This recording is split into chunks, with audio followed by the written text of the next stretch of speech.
Christmas Eve was expected to be just another long, lonely shift. Officer Daniel Carter pulled his jacket tighter against the biting December wind as he walked his route, his loyal German shepherd Max padding quietly beside him.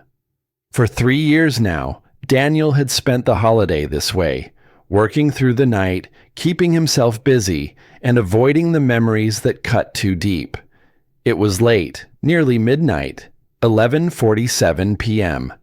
The streets were nearly deserted, wrapped in a hush broken only by the crunch of snow beneath his boots. Adjusting the flashlight clipped to his belt, Daniel let his thoughts wander. Christmas no longer brought visions of warmth, laughter, or family gatherings.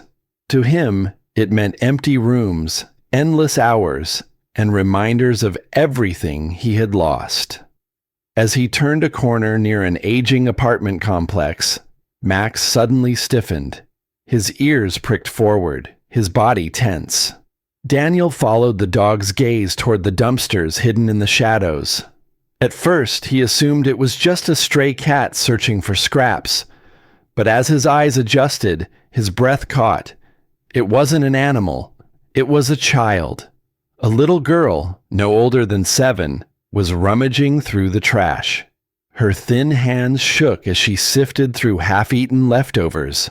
A ripped purple jacket swallowed her small frame, and each exhale puffed into the frigid air. Daniel froze, the weight of the moment crashing down on him. On this bitterly cold night, a choice stood before him, one that could change not only her life, but his own. Instinct took over. Moving carefully so as not to alarm her, Daniel stepped forward, his boots crunching softly in the snow. "Hey there," he said gently, keeping his voice calm and steady. The girl's head snapped up, wide brown eyes filled with fear locked on him, then darted to Max. She clutched a half-eaten sandwich tight against her chest, as though it were the most precious thing in the world. Her body tensed, ready to run. Max, sensing her fear, slowly lowered himself to the ground. His ears folded back. His tail gave a slow, steady wag. He didn't growl or bark. He simply lay still, his gentle eyes fixed on her. Daniel realized in that moment that the dog's quiet patience spoke louder than anything he could say. "It's all right," Daniel said softly, lifting one hand in reassurance. "We're not here to hurt you." The girl didn't answer.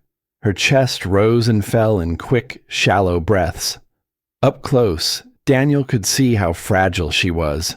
Hollow cheeks, tangled hair, and a jacket so thin it barely shielded her from the cold. "What's your name, sweetheart?" he asked carefully. Silence stretched between them, broken only by the wind sweeping through the alley. At last, she whispered, "Emily." Daniel repeated the name quietly, as though handling something delicate. "Emily. That's beautiful. I'm Daniel, and this is Max." He crouched down to her level, moving slowly. Max inched forward too, keeping his posture calm and open so she could see the kindness in his eyes. "Were you looking for something in particular?" Daniel asked gently. Emily's grip on the sandwich tightened. "Food," she murmured so softly he almost didn't hear. The word hit Daniel like a punch. No child should ever be forced to dig through garbage for food, especially not on Christmas Eve. And yet, here she was, alone in the freezing dark, surviving in the only way she knew how. As Daniel knelt in the snow, watching Emily hold on to that stale sandwich as if her life depended on it, something inside him shifted. It wasn't just sorrow, it was familiarity. Because Daniel understood what it meant to lose everything. 3 years earlier, he had been a different man. Back then, Christmas was filled with decorating a small home alongside his wife, Claire, her laughter echoing through the rooms as they prepared to welcome their baby boy. They had painted the nursery, discussed names, and dreamed of a future that glowed with promise. But fate had stolen it all. One spring evening, a drunk driver ran a red light. In the blink of an eye, Daniel's world collapsed. Claire and their unborn son were gone, ripped away in a moment of senseless tragedy. The man who had once dreamed of fatherhood was left hollow, shattered, and furious at a world that seemed unbearably cruel. He buried himself in endless patrols, hiding in the silence of night shifts where no one expected him to smile or speak. And now, here in this frozen alley, he faced a little girl named Emily, fragile, hungry, and alone. If it hadn't been for Max, the young German shepherd assigned to him back then, Daniel doubted he would have made it through. Max had become far more than just a police dog. He was family, a steady companion during long, sleepless nights, a loyal partner through endless shifts, and a reminder that Daniel wasn't entirely alone. Still, no matter how many streets he walked or how many people he tried to protect, the emptiness inside remained. Daniel had built walls around his heart so tall that no one could break through, or at least that's what he believed until this very moment. His voice softened as he asked, "Emily, where are your parents?" The little girl's face paled even further, her lower lip trembling as she dropped her gaze to the ground. I don't have any," she whispered. Daniel's chest tightened. He stayed silent, giving her the space she needed. After a long pause, her words began to tumble out. "I lived with my grandma, Sophie. She was all I had after my mom left when I was a baby." Emily's voice quivered, but once she started, she couldn't seem to stop. "Grandma got sick 3 weeks ago. She kept coughing and sleeping a lot. We didn't have money for a doctor, so she just took medicine from the store." Daniel's throat constricted. He already knew where this was leading. "One morning, I tried to wake her up, but she wouldn't move." Emily's small hands shook as she wiped her nose on her sleeve. "I called her name. I shook her, but she wouldn't wake up. Then people in uniforms came and took her away. They said I had to live with new families." Her voice cracked and tears spilled down her pale cheeks. "But nobody wanted me. They just kept sending me from house to house. The last family didn't care about me, so I ran away. I thought if I came back here, maybe Grandma would come home too." Daniel's eyes stung. He had witnessed tragedy many times in his line of work, but hearing it in the fragile voice of a 7-year-old pierced deeper than anything else. Emily clutched the sandwich in her hands as though it were the only thing holding her together. Sensing her breaking point, Max crept closer and pressed his warm body against her legs. The girl froze at first, then slowly placed her small hand on his head. For the first time, her shoulders relaxed, if only slightly. Daniel watched in silence, realizing Max had done what even his words couldn't. He had made Emily feel safe, even if just for a fleeting moment. Daniel knew he couldn't leave her out in the cold. "Come with us," he said gently. "You don't have to be alone tonight." Emily hesitated, her tired eyes flickering between Daniel and Max. The icy wind cut through her thin jacket, and exhaustion weighed heavily on her tiny frame. At last, she gave a faint nod. Daniel guided her toward his patrol car, Max trotting faithfully by their side. Inside, the heater hummed softly, and Emily held her hands close to the vents as if she had just discovered fire. During the ride, Max rested his head in her lap, and Daniel noticed the faintest hint of a smile tugging at her lips. When they arrived at his modest apartment, Daniel suddenly felt self-conscious. The place was simple, just a bed, a couch, a kitchen table, clean and orderly, but bare. No photos, no decorations, no trace of the family he had once dreamed of. But to Emily, stepping inside felt like walking into a palace. "Let's get you cleaned up," Daniel said, showing her to the bathroom. While she bathed in warm water, he laid out some of his smallest clothes, a t-shirt that hung like a dress, sweatpants cinched with a drawstring, and thick socks. Max waited faithfully by the bathroom door, his tail thumping softly whenever Emily shifted inside. Meanwhile, Daniel warmed up leftover soup and grilled cheese sandwiches. Simple, but hot and comforting. When Emily finally emerged, her cheeks were flushed from the bath, her damp hair clinging to her face. She looked like a different child, still small, still fragile, but alive again. She ate cautiously, slowly, as though afraid the food might vanish at any second. "There's plenty more," Daniel reassured her gently. "You can have as much as you like." For the first time that night, Emily's eyes carried not fear, but the faintest spark of hope. Daniel felt it in his chest. He couldn't send her back into a system that had already failed her so deeply. Yet he also knew he couldn't just keep her without following the right path.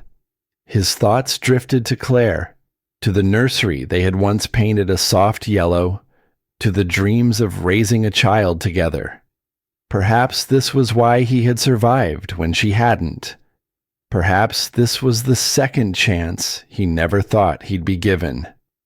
That night, Emily slept uneasily on the couch, her small body curled under a blanket, while Max lay protectively at her feet. Daniel sat at the kitchen table with his phone, dialing numbers he hadn't had the courage to call in years. He spoke with the Department of Child and Family Services, explaining the situation and asking about emergency guardianship procedures. He notified his supervisor and requested time off. And finally, despite the late hour, he dialed Michael, an old friend from his academy days who now worked as a lawyer. "Daniel, it's Christmas," Michael mumbled, his voice heavy with sleep. "I know, Mike," Daniel replied quietly, "but I need your help." For the first time in years, he truly meant it. As he spoke, Daniel's eyes kept drifting back to the couch. Even in sleep, Emily looked troubled, her small face tight with worry, her hands clutching the blanket like it was the only thing keeping her safe. Max would lift his head now and then, nudging her gently when she stirred, refusing to leave her side. "This isn't going to be easy," Michael warned. "The system doesn't usually approve when someone suddenly tries to adopt. There'll be background checks, evaluations, home studies. It could take months, maybe longer. I don't care how difficult it is," Daniel said firmly. "That little girl has been failed by everyone who was supposed to protect her. I won't be another person who abandons her." Silence lingered on the line before Michael spoke again. "Daniel, are you sure about this? It's been 3 years since Claire and the baby. You've been living in the shadows since then. Taking on a child who's already been through trauma. It isn't simple." "I know exactly what it is," Daniel interrupted, "and I know I'm not the man I used to be. But maybe that's why I can help her. She and we both know what it feels like to lose everything. We both know what it's like to be alone." When the call finally ended, Daniel turned and found Emily standing in the doorway, silent tears streaming down her cheeks. "You're still here," she whispered, her voice trembling with disbelief. "Of course I'm still here," Daniel said softly, kneeling to meet her gaze. "I told you, I'm not going anywhere." "But "In the morning," she began. "In the morning, we'll figure this out together," he assured her. Emily threw her arms around his neck, clinging to him with desperate strength. Max pressed himself against them, a quiet, steady presence grounding the moment. And in that instant, something deep inside Daniel cracked open. The ice that had bound his heart for 3 long years finally began to melt. 6 months passed in a blur of paperwork, interviews, and court evaluations. Daniel attended every parenting class, every therapy appointment, every requirement placed before him. At first, it felt like an endless series of obstacles, hoops designed to test his endurance. But over time, he began to realize these weren't just steps to satisfy the system. They were steps to prove to Emily and to himself that he was staying. One afternoon, during a session with Dr. Reynolds, the court-appointed counselor, Daniel found himself saying words he never thought would leave his mouth. "Before Emily, I wasn't really living. I was just existing. I'd work, eat, sleep, and patrol the streets with Max. That was my entire life. I told myself I was fine, but really, I was just hiding." He paused, glancing toward the window. Outside in the courtyard, Emily was laughing as she tossed a ball for Max. The dog bounded after it clumsily, tail wagging furiously, while her laughter rang through the air like sunlight breaking through clouds. That sound, the pure, unrestrained laughter of a child, was something Daniel never thought he would hear again. "When Claire and the baby died," he continued, his voice thick with emotion, "I believed my chance at being a father died with them. I thought that was the end of that part of my life. But maybe I had to lose everything to understand what Emily was going through. Maybe I needed to know what it felt like for your entire world to collapse so I could help her rebuild hers." Dr. Reynolds studied him carefully before asking, "And how has Emily changed you?" For the first time in years, Daniel's lips curved into a smile that reached his eyes. "She saved me," he admitted softly. "I thought I was the one rescuing her that night, but really, she was saving me too. She gave me a reason to live again, a reason to believe I could still be the man my wife once believed I could be." He grew quiet, listening to the echoes of Emily's laughter drifting through the open window. Max barked playfully, circling her as she spun in the warm spring sunlight. And in that moment, Daniel allowed himself to believe that perhaps everything had happened exactly the way it was meant to. The family courtroom was busier than Daniel expected for a Tuesday morning. He sat in the hallway, uniform neatly pressed, though his leg bounced restlessly. Beside him, Emily wore her favorite purple dress, no longer the ragged jacket from the night they first met, but something new that fit her properly. Max stretched across the floor at their feet, his head resting on Emily's shoes like a silent guardian. "Nervous?" Daniel asked quietly. Emily thought for a moment, her small hand slipping into his. "A little," she admitted, "but I think I'm more excited. Nervous, like when you're about to open a present you really, really want." Daniel gave her hand a gentle squeeze. "And what are you wishing for?" Her eyes sparkled as she whispered, "For you to be my real dad forever. Not just until someone makes me leave again." Daniel's throat tightened. "That's my wish, too." When their case was called, they entered the courtroom hand in hand, Max following faithfully behind. Judge Hernandez shuffled through the paperwork, her expression thoughtful. "Officer Carter," she began, "when you first came before me 6 months ago, you were a single man working night shifts, requesting guardianship of a child you had just met. I'll be honest, I had concerns. She glanced down at the reports. But every document I've reviewed since then, from teachers, social workers, and counselors, tells the same story. A man who has given himself completely to this child's healing. Then she turned to Emily. I understand you wanted to say something. Emily stood, her small voice carrying strength far beyond her years. Your Honor, Daniel saved my life. Not just that night when I was cold and hungry, but every single day since then. He keeps his promises. He stays. He's my real dad because he chose me, and he keeps choosing me every day.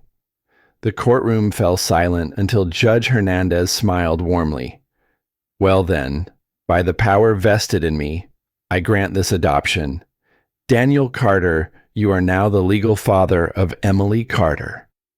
The gavel struck, and relief flooded Daniel's chest.